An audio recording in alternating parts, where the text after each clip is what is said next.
মধ্যপ্রাচ্যের নীল জলসীমায় এখন শান্তির বদলে বইছে প্রলয়ঙ্কারী যুদ্ধের পূর্বাভাস। ভেনেজুয়েলার চেয়েও বিশাল এক মার্কিন নৌবহর বা আর্মাডা এখন ইরানের দোরগোড়ায়। মার্কিন প্রেসিডেন্ট ডোনাল্ড ট্রাম্পের একটি নির্দেশই কি বদলে যাবে পৃথিবীর মানচিত্র?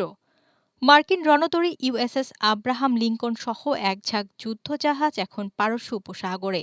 ট্রাম্প নিজেই জানিয়েছেন ইরানকে তিনি নিবিড় নজরদারিতে রেখেছেন। তবে খবরটি কেবল জাহাজ মোতায়েনেই সীমাবদ্ধ নেই। ব্রিটিশ সংবাদ মাধ্যম মিডল ইস্ট মনিটর দাবি করছে ইরানের শীর্ষ কর্মকর্তাদের লক্ষ্য করে যেকোনো সময় নির্ভুল হামলা বা পিন পয়েন্ট অ্যাটাক চালাতে পারে মার্কিন বাহিনী। বিশেষজ্ঞরা বলছেন ট্রাম্প এখনও ইরানের সরকার পরিবর্তনের ছক থেকে সরে আসেননি।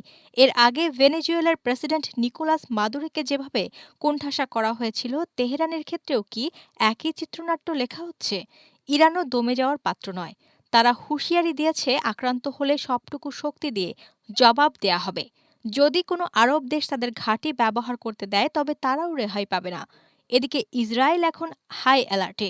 যুক্তরাষ্ট্র হামলা চালালেই পাল্টা আঘাত আসবে তেল আবিবে, এমন আশঙ্কায় আইডিএফ সব ফ্রন্টে যুদ্ধ প্রস্তুতি সেরে রেখেছে।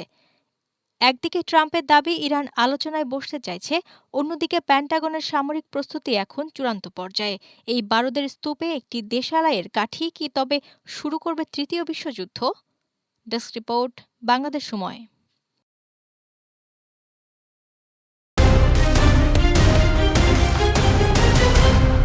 বাংলাদেশ সময়, সবার আগে দেশ।